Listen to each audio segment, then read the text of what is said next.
ada analisis. Ini untuk analisis ini ya. Melihat apa namanya? Pinjol ya.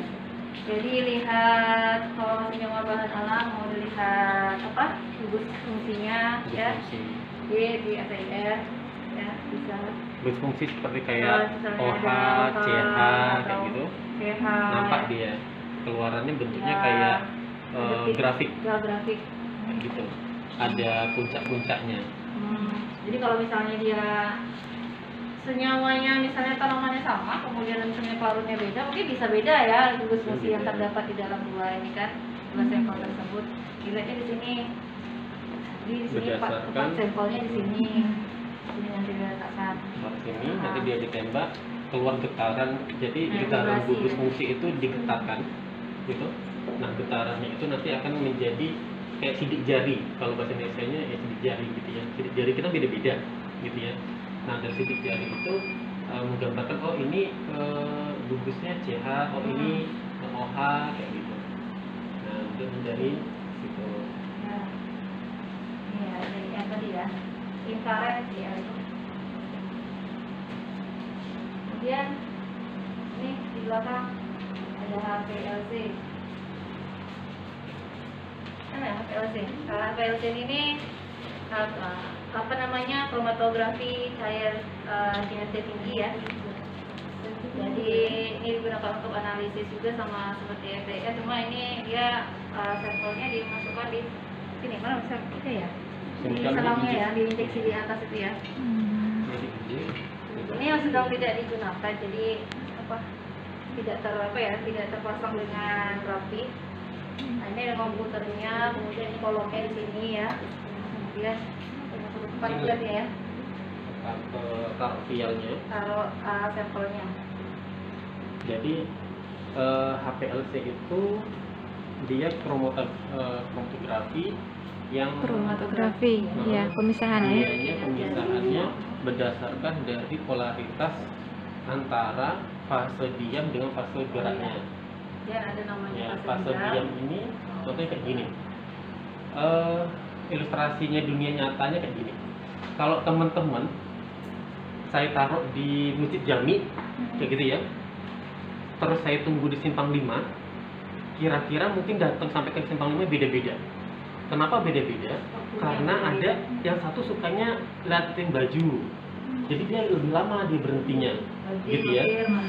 Nah, terus yang satunya hobinya jajan makan, lama makan gitu dulu. Ya. Ya, sehingga di penghujung nanti baru saya detek. Oh, yang waktunya keluarnya 1 jam kemudian pas ketemu kita di Simpang 5, 1 jam kemudian baru keluar misalnya A gitu ya. Oh, ini tipenya sukanya ngeliatin baju aja. Terus 1,5 jam kemudian keluar lagi yang tipe B, ada 2 orang. Oh, ini hobinya makan kayak gitu ya. Nah, kayak gitulah ilustrasi nyatanya. Jadi HPLC ini bisa dia kelihatan nanti tik-tiknya. Kayak tik ya. Tik itu kayak puncak-puncaknya gitu ya, kayak apa namanya gelombang. Gelombang ya. Gitu. Nah, kalau kalian lihat kalau EKG itu, nah mirip-mirip lagi tuh puncaknya, cuma nanti dia waktu pokoknya dalam satu sampel misalnya dimasukkan nanti akan ada waktunya berbeda-beda nanti yang namanya waktu retensi ya, waktu retensi ini ya, waktu terpisah-pisah nanti karena sifatnya dalam suatu sampel itu kan berbeda-beda kan, misalnya di dalamnya tekanan di dalam itu nanti ada yang namanya tadi fase, ada yang lama tertahan di fase diam, ada yang mudah terbawa dengan fase geraknya. Kayaknya gitu ya, bisa kebayang ya. Jadi fase diamnya itu toko-tokonya, fase geraknya itu saya narik kalian. Tapi ada yang mampir-mampir dulu. Nah, kurang lebih kayak gitu lah. Nah, fase geraknya ini biasanya dari elemen ini didorong masuk ke fase diam. Itu ada C18, ada C berapa lagi. Ini kimia dasar atau udah kimia lanjut? Lanjut. Udah lanjut ya. Oke, udah tergambar ya. Lebihnya itu ini spektrofotometri UV. Yang ini yang double beam, 2 kuvetnya. Jadi ada 2 kuvetnya. Yang mau lihat, nah ini ada 2 tempat kuvetnya. Namanya kuvet ini tempat sampelnya. Ini duanya tuh sampelnya dimasuk ke sini. Ada yang namanya kuvet kaca kuarsa segini, 2 campurannya itu masukkan ke sini. Satu buah sampelnya, satu lagi tempat lampunya. Lampu itu pelarutnya. Misalnya ada sampelnya satu sampel X itu kan dia larutnya mungkin dalam kloroform etanol misalnya. Nah di sini etanolnya, ini sampel plus etanol. Ya. Udah belajar PPP? Belum. Ini dia melihat kadar, melihat absorbasi berdasarkan dari warna. Warna itu terbentuk dari gugus Ikatan kompleksnya. Ya. Gugus kromofor terdapat di dalam sampel tersebut. Misalnya fenol ya. Paracetamol ya, paracetamol kan ada CC-nya, ada racun. Ada ikatan C yang ada 2 itu kan, Iya. itu gugus-gugus kayak gitu yang bisa terdeteksi di sini. Kalau nggak ada gugus kromofornya nggak bisa, ya. Di sini. Nah, ini nanti masuk hasilnya di sini berupa datanya bisa, kalau panjang pertama bisa mendeteksi panjang gelombang. Jadi ada 2, ada apa ya? Ada spektrofotometernya ada 2 yang visible sama UV. Kalau visible dia berwarna larutannya, harus dimasukkan ke sini. Kalau yang UV tidak berwarna larutan sampelnya. Ya. Nah, yang tidak berwarna itu yang UV, itu panjang gelombangnya 200 sampai 400. Kalau yang visible 400 sampai 800. Jadi ya panjang gelombangnya dilihat. Nah, sampel ini panjang gelombangnya sekitar berapa. Kemudian setelah dapat panjang gelombang maksimum bisa melihat absorbasi kita, absorbasi sampel. Nah itu lihat di sini kan namanya absorbasi, ada absorbasi, ada panjang gelombang. Iya. Agak bingung. Masih bahasa masih agak gasing. Iya, jadi ada panjang gelombang. Jadi kayak gini nanti maksudnya. Iya. Panjang gelombang maksimum. Kalau Ya. dalam kimia lambda. Lambda. Ya, nanometer lambda. ya. Iya, lambda. Lambang Lambda, ya. panjang gelombang Nah, ya. ini juga sama spektrofotometri IBB, cuma dia single beam. Single. Karena buffetnya cuma satu tempat buffetnya. Jadi single, tadi double karena dia double buffetnya. Iya. Ini single karena dia cuma satu. Ini cuma satu. Single satu. Ya, jadi nanti ada cahaya diteruskan, makanya nanti ada detektornya di sini, keluarlah hasilnya di komputer. Ada cahaya ditembak, kemudian diolah di sini, kemudian keluar di monitor. Berarti udah semakin canggih, kalau kami dulu belum ada. Kalau ilustrasi Apa ini ya? Ini apa? center. Apa nih? Ilustrasi kayak center, pocket Hmm. tembak di ruang cahaya, terus ada tepung, kalau kita gini kan kelihatan ya, Ya. buyar-buyar gitu. Ah, ah. Nah, nanti yang keluar dari sinar center itu kan tidak, yang awalnya 100% tidak menjadi 100% di sini. Ya, berbayang-bayang Gitu ya. dikit-dikit, bintik-bintik. Yang baca yang terserap inilah yang dibaca oleh detektornya. Seperti itu. Kalau dia semakin sedikit yang terserap, seperti itu biasanya berarti semakin banyak yang tertahan dari cahaya yang awal. Iya. Nah, mungkin kayak gitu. Kalau ilustrasi. Terus apa lagi Mbak Rin? Ini centrifuge. Gitu? Nah, ini namanya sama, cuma bedanya Dari ini pakai centrifuge itu untuk Nah, ini. memisahkan. Nah, ini susu. Larutan susu susu. putih, susu pipin gitu ya. Kalau teman-teman lihat itu terlarut atau nggak terlarut? Terlarut ya. Terlarut. Lihatnya larut. Lihatnya larut, Iya. tapi aslinya dia tidak, Iya, iya betul. tidak terlarut itu. Iya. Kok kalian perhatikan bener, dia tuh ada kayak putih yang dia tidak terlarut. Masih melayang-layang Iya. di itu air ya. Kalau gula itu terlarut sempurna Hmm. gitu. ya. Kalau itu enggak susu. Nah, susu itu bisa kita masukkan ke dalam sana, nanti putih-putihnya akan mengendap di bawah, pisah dia. Antara air sama endapan yang susu. Atau darah kalau biasanya kita. Darah itu ada darah merah, darah putih kan? Iya. Gitu ya. Nah, kalau masukin di centrifuge itu pisah dia, darah putih sama darah merah. Nah, kayak gitu. Plasma sama. Ya. Gitu ya, itu Ini yang fungsinya. bisa. Dia besar. Ini gunakan suhunya suhu dingin bisa. Kalau gimana ya? Udah habis kayaknya yang dari sini kita keluar. Ini ada sini buat keluar ada oven. Open kue bukan, Mbak? Hah? Open kue bukan? Nah, di sini oven mungkin untuk mengeringkan ini ya. Kalau mau buat siklisia, kita tanaman kan mungkin nanti tanaman segar nih. Kalian mau ngecek membuat siklisia dari daun sirih misalnya, yang penting kemudian dikeringkan, baru pengeringannya bisa menggunakan oven dengan suhu tertentu ya. Kalau bisa untuk mengeringkan, ada keperluan lain untuk pengeringan, kuat juga bisa. Nah, kalau inkubator itu biasanya untuk ini praktikum mikrobiologi itu untuk bakteri, kultur bakteri. Nah, ini udara suhu 37 derajat biasanya kan inkubator gitu ya. Terus misalnya yang untuk untuk inkubasi larutan bisa juga inkubatornya. Ini ada di sini. Ini. Wah, lagi kosong.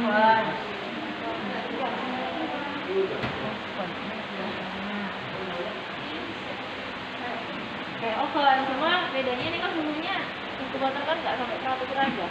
Nah kalau ini dia bisa sampai 100 derajat. Ini yang mari asam. Mari asamnya kebetulan sedang besar. Harus Lagi powernya. kosong. Jadi mari asam ini kan fungsinya untuk kalau kita mempreparasi zat-zat yang asam kuat, basa kuat gitu ya. Yang kalau langsung terhirup itu nanti efeknya toksik, Iya. kloroform gitu ya. Nah, jadi pakainya mari asam ini. Jadi nanti kalau kalian di sini kerjanya ya apa ya uapnya keluar kan, kalian tidak terpapar langsung. Gitu ya. Ini ada destilasi. Nih, kalau mau destilasi minyak sirih, apa itu? Destilasi sama ekstrak coklat. Bukan nih, destilasi nih. Coklat. Destilasi sama coklat. Destilasi sama coklat bisa. Destilasi. Distilasi. Namanya alat coklat dan bisa ini ada perangkat alat destilasi dan juga coklat. Kalau coklat ini salah satu metode untuk ekstraksi ya, ekstraksi tanaman. Daun. Kalau destilasi ini biasanya digunakan untuk mendestilasi minyak sirih. Iya. Jadi dia dirangkai ini.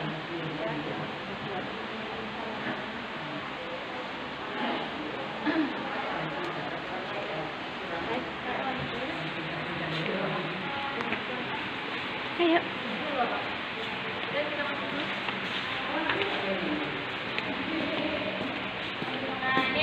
Inkubator yang besar. Nih. Nah, ini nomor inkubator semuanya sini. 0 sampai 60 ya. Nah, kebetulan sekarang 3,3. Inkubator. Inkubator. Ini lagi digunakan nih, lagi digunakan. Jadi inkubatornya kalau misalnya lagi digunakan sekian jam gitu nggak boleh dibuka-buka gitu ya? Iya, nanti suhunya berubah nanti. Turun ya. Turun nanti. Tadi kan ada inkubator di depan kan, tadi itu lah. Iya. Nah ini yang besarnya. Nah ini rotary evaporator. Evaporator. Rotary evaporator. Rotary. Evaporator. Jadi untuk membantu penguapan ini ya, Evaporator. ekstrak. Jadi kalau kita kayak apa ya, sebut Nah, contoh teh kayak ya, gini. teh ya. Ya. Nah, yang di depan tadi, coklat tadi, kan di sini ada pelarut nih. Kita uapin dengan panas, dia naik ke atas, nanti dia akan netes nih. Tetes gitu ya. Sampai dia penuh, nanti dia akan turun. Nah, turun lagi ke bawah dia. Nah, hasil dari ini tadi, seperti itu. Setelah dia dipanasin lagi, masuk lagi sini adalah yang bukan berwarna, tapi yang masih etanol yang jernih gitu ya. Nanti dia ngekstrak lagi, turun lagi. Hasil ini nanti diambil, terus masukin ke sini untuk dipekatkan. Jadi etanolnya dibuang. Kita dapatnya sarinya, kayak gitu. Nah, yang hasil etanol tadi itu masukin ke sini nanti. Bisa. Ya, etanolnya menguap kan, nanti Menguap, kan? turun, jadi etanolnya jadi jernih lagi. Jadi terpisah dia Terpisah antara sari yang tertarik tadi gitu sama pelarutnya bisa. Jadi di sana nanti dapatnya kental. Nah, kalau ini kenapa apa sih bedanya ini dengan sengaja dipanasin saja? Kalau ini dengan dia vakum, jadi dengan kedap seperti itu dan ditarik udaranya sehingga dianya lebih cepat proses untuk penguapannya. Karena kedap kayak gitu ya. Mungkin gitu. Coba gitu. Udah. Ini pakai kembali. Ini juga sama ya, rata kalkulator yang versi lama, ini yang baru ya, digital yang lama. Ini apa nih Pak? Belum pernah pakai? Belum aku pakai. Belum pernah pakai. Apa nih? Paul Farmer. Karena kita semua sih belum pakai. semuanya, Iya, belum belum semua pakai. Mungkin lebih ke spesifik ininya. Iya. Nah, ini kapsuler dia. Kapsul filter.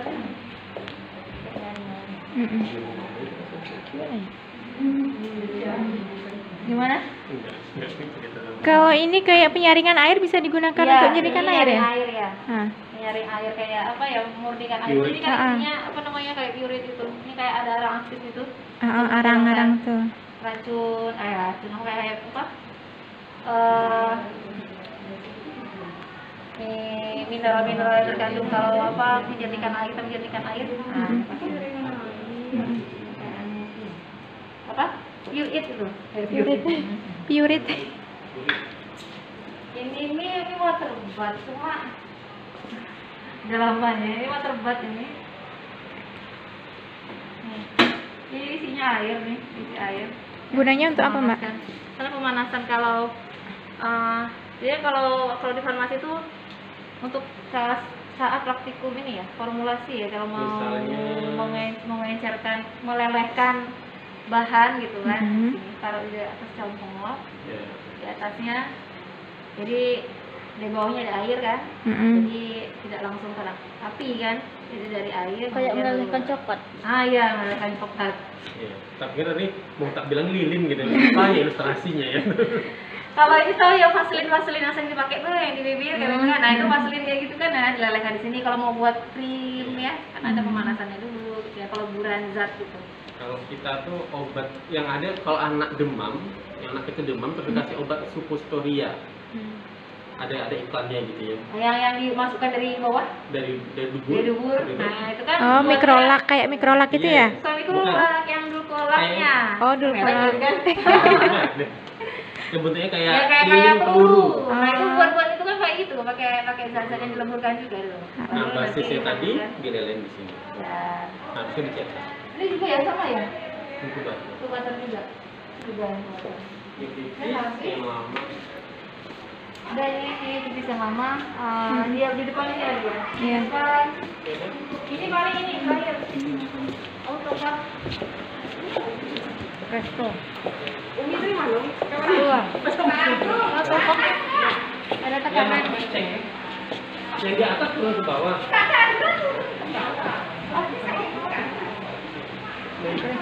Iya ya. Presto ya. Presto. Orang Kayak presto aja. pakai Presto. Presto istilahnya. Aja. Jadi dalam suhu tinggi kan ya, Ceng untuk orang, membunuh ceng misalnya mati orang, apa ya, di praktikum mikrobiologi itu kan, mau mematikan bakterinya, ketekanan ya. Ayam tulang lunak nanti. Ya presto katanya, di presto nih. Ini besar ya prestonya ya. Masuk ke lagi lah. Oke, di sini dasar. Kalau farmasi digunakan untuk farmasetika. Nah kalau di farmasi itu ada yang namanya ilmu farmasetika. Jadi ilmu yang meracik-racik obat, ya bikin puyer gitu ya. Jadi kalau ada pasien misalnya anak bayi datang minta resep puyer, nah di sini labnya tempat praktikumnya. Tuh. Jadi namanya ada yang meracik. Ada apa kegiatannya anak? Praktik farmasetika? Terus? Jadi yang di sini timbangannya digunakan timbangan seperti ini. Ini namanya timbangan gram. Ya nanti ada anak timbangannya ya. Nah ini namanya timbangan gram. Kalau misalnya mau nimbang serbu atau nimbang bahan di sini pakai anak timbangannya, timbangan gram. Ada berapa tuh? Ada berapa buah ya timbangannya? Nah di sini ada juga. Nah ini apa? Untuk packagingnya.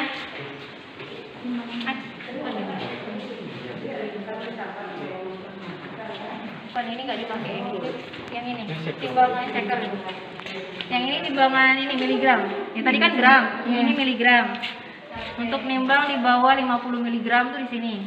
Iya. Kalau tadi kan dia 50 gram ke atas, 50 miligram ke atas, 50 miligram ke atas. Ini 50 miligram mili ke bawah di di sini nimbangnya. Kalau ini dia ditutup seperti kayak ada itunya, apa bingkai atau apa gitu ya. Itu tujuannya biar nggak terganggu sama udara. Iya, karena kan sensitif. Karena sensitif kan. Semakin kecil beratnya, semakin dia sensitif. Seperti itu. Makanya timbangan yang kecil ini dianya ditutup. Tujuannya nggak terganggu udara. Kalau dari kimia berarti sih pakai apa? Kimia analitik. Kimia analitik di sini ya, pakainya alat-alat gelas yang ini, yang dipakai kayak gambar tadi ya, ada apa aja kegiatannya di sini? Literasi asam basa. Literasi, pakai apa namanya? Ya, oke, brand ya, namanya, kurang ketemu ya kalau yang lumayan ya, kimia ya. Nanti di sini kimia analitik. Nah, Tanur.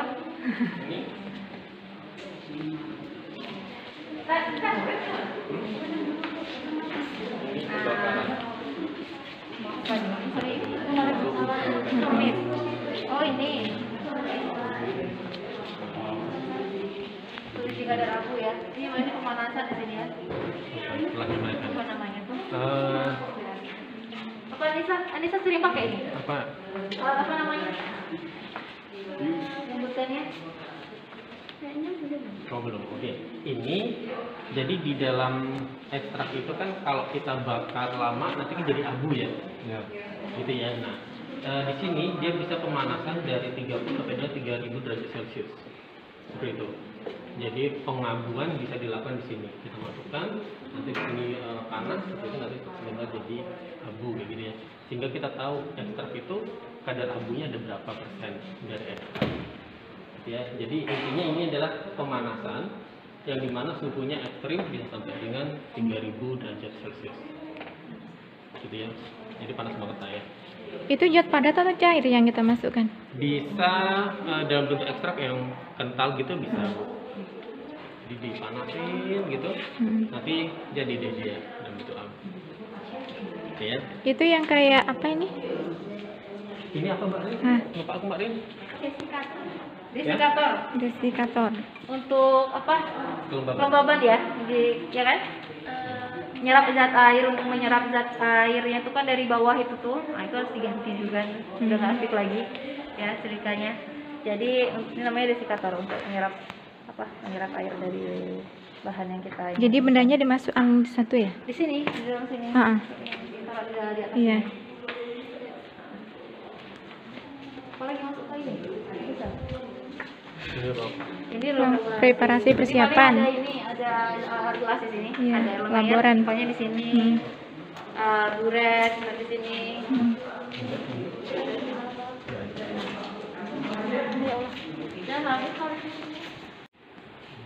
Gitu ya. Sebenarnya di sini nih ada untuk shower, ada yang untuk mata, seperti itu. Jadi kalau nggak percikan gitu, bisa langsung itu mata, atau pada waktu langsung buka. Misalnya terjadi hal yang tidak diinginkan.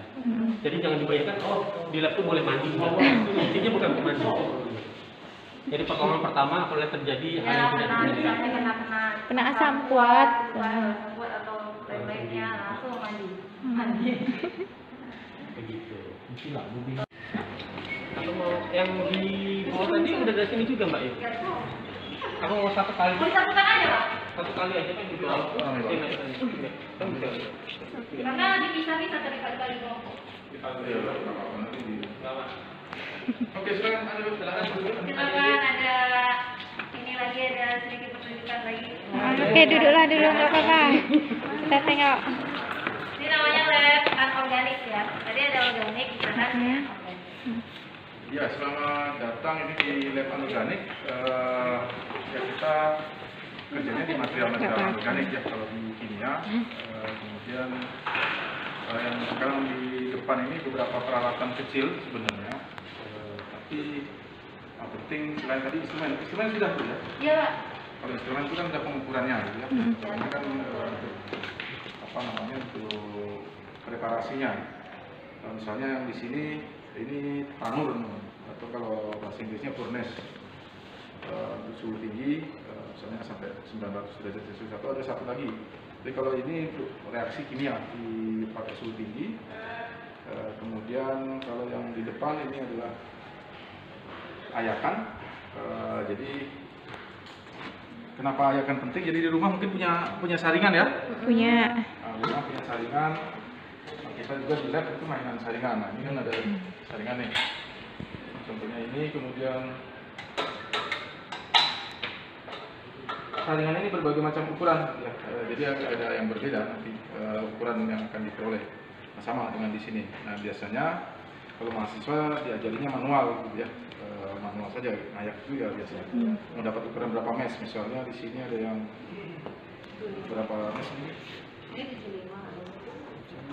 Ini 45 mikrometer. Misalnya 45 mikrometer, artinya yang lolos ke sini ukurannya 45 mikrometer. Paling besar, artinya lebih kecil juga pasti lolos. Nah, kenapa seperti ini penting? Karena ukuran juga menentukan nanti reaktivitas kimia kalau untuk bagi kimia. Dalam reaksi-reaksi kimia juga penting.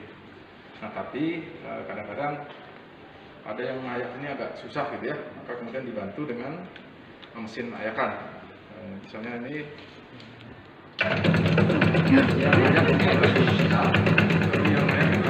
mesin. Kalau kita paling tahan 20 menit berhenti gitu ya.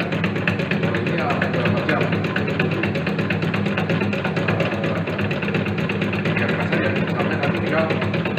Bagian mana yang mau diambil di bawah. Oke, kemudian yang satunya ini adalah sama dengan yang besar tadi di bawah. Ini autoclave. Ini reaksi yang ya apa namanya? Untuk misalnya untuk sterilisasi kalau bermain dengan bakteri ataupun jamur ataupun yang mikroba yang lain.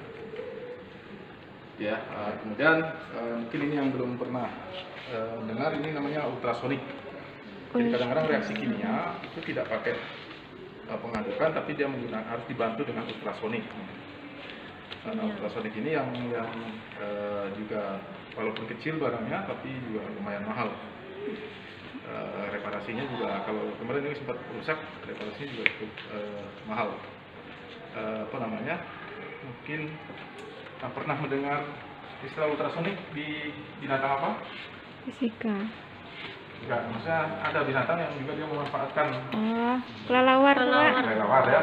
Kelelawar itu kan bukan matanya yang lihat, tapi dia pantulan ultrasoniknya yang dia pakai, sehingga dia nggak nabrak, mungkin walaupun gelap nggak nabrak sini, tapi karena bukan pakai matanya gitu. Oke, nah ini misalnya bentar, mana tadi yang on-off-nya, bukan yang on-off yang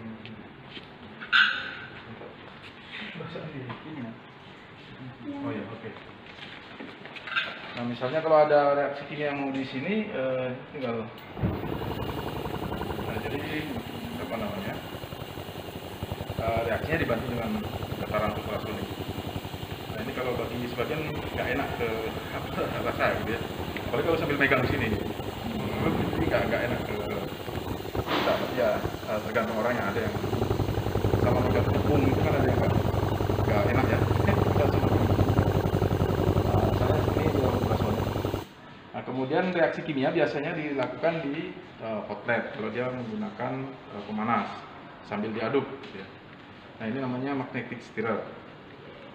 Nah, tapi kalau kadang-kadang ada reaksi-reaksi kecil, yang kimia itu kan kalau di dalam lab tidak semuanya berbasis reaksi yang besar gitu ya. Nah, biasanya reaksi kecil, kemudian tidak menggunakan pemanas, biasanya menggunakan magnetic stirrer yang kecil saja, yang murah saja gitu ya.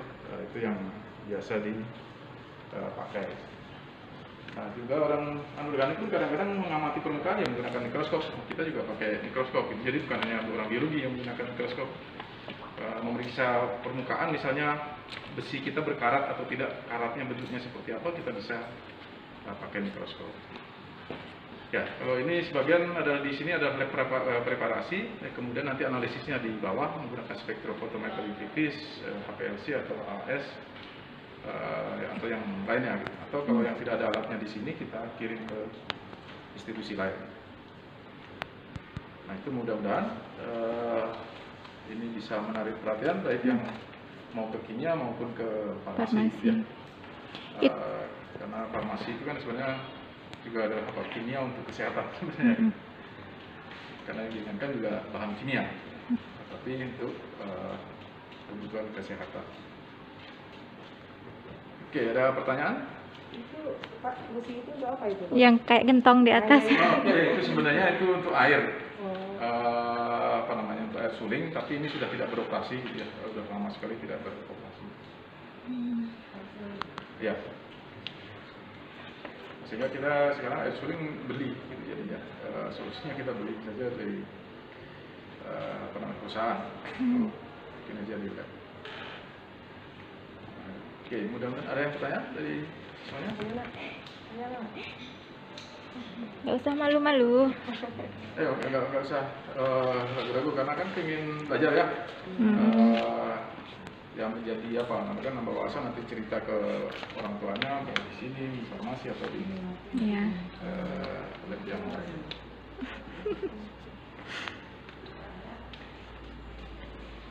Yang bisa kayak tepung nggak? Yang dari rumah bekerja. Iya, bisa kayak tepung nggak? Ayah kan nyari apa lagi? Nah, kalau ayah akan, ya ini bisa tuh ngayak apapun gitu ya, dari mulai ukuran yang besar ke ukuran yang kecil dan di bawah. Nah, karena bagi orang kimia ukuran partikel itu juga menentukan kecepatan reaksi. Sehingga kita penting. Sama lah, mungkin orang farmasi juga ada yang ukuran partikel akan mempengaruhi proses disolusi, Ya, disolusi penyerapan obat di dalam sistem pencernaan kita. Ini kan bertingkat-tingkat nih, Pak. Ya. Kalau misalnya kan kita mau ngayak yang bagian atas saja, berarti nanti jatuhnya ke bawah sini, yang hasil ayakannya tuh. Nah, ini kan bisa dikurangi juga. Oh gitu. Jadi kalau ibu cuma mau yang pakai atas Oh, saja, ini ya, pakai itu ini, satu aja gitu yang dulu.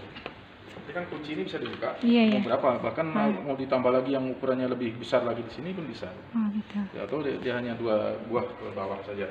Enggak, maksudnya filtratnya itu, nah hasilnya nanti kan satu, Gimana gitu? iya. Ya makanya kalau ibu cuma mau lolos yang ini, Heeh. ya ini nggak usah dipakai, langsung ini paling bawah. Jadi nomor 2 dia, tempatkan lagi nomor 2. Oh gitu. Ya ini aja cabut aja, yang lain. Nggak harus semua dipasang, jadi ini dilepas, Iya. cabut aja yang nomor Ah. 1, ini nomor 2, 3, 4, 5, cabut. Nah ini kemudian taruhkan ke bawah. Oh gitu. Nah, sehingga cuma pakai satu ayakan. Heeh.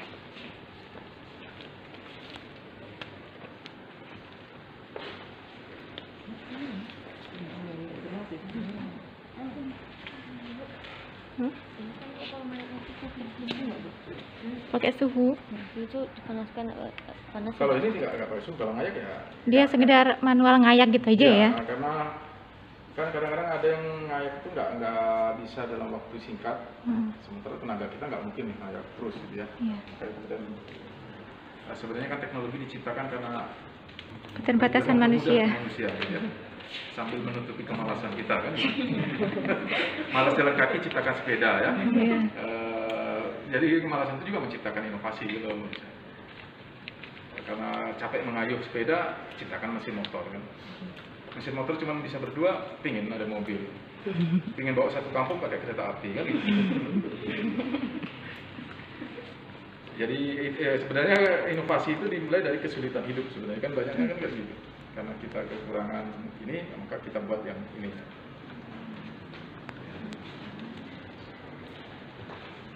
Oke, ada yang lain?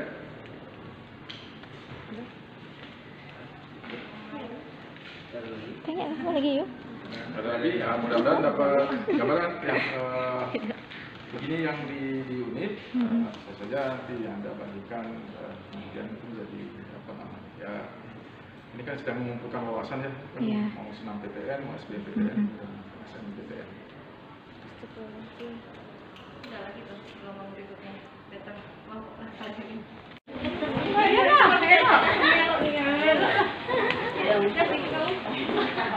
Ini cantik. Bosan dulu. Ini ganteng. Salah. Kita cantik, we bosan, kita cantik. Ada yang kali. Ada masuk. Bu yang masuk. Oh, fisik bukan tidak doanya berarti. Sini lah,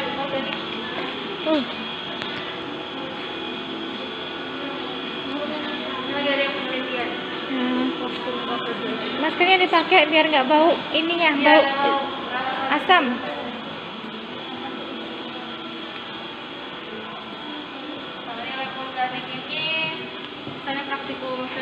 struktur molekul, kemudian praktikum. Kalau di itu praktikum biokimia di sini juga, jadi yang organik di sini. Tapi kalau alat-alat di sini nggak terlalu banyak, cuma ada apa? Kamar asam, kemudian ada water pump juga, ada hot plate, ada rotary evaporator, udah ada di bawah semua ya, ini ada apa? Bawah juga udah ada kan. Ini hanya dia ada pemisahan antara organik, sebelah tadi anorganik.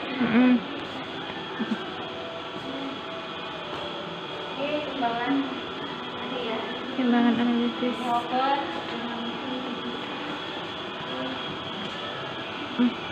Ini water bath, sama kayak di bawah tadi yang kecil tadi water bath juga. Ada water, indikator, ada kamar asam. Ini juga water bath, kemudian ini hot plate. Nah ini yang sedang digunakan, rotary evaporator tadi. Oh iya. Jadi ekstrak tadi masih memakai sini. Di sini suhunya 45 derajat. Karena dia panas, dia akan ketarik. Gitu. Jadi nanti dia akan netes di sini. Ya, sehingga ini nanti jadi kental. Gitu. Memisahkan antara sari dengan pelarut. Ya. Ini larutan apa, Pak? Nampaknya ini sih ekstrak, tapi kita nggak tahu bahan basicnya apa. Entah etanol, entah metanol. Kira mungkin golongan OH ini karena 45 derajat.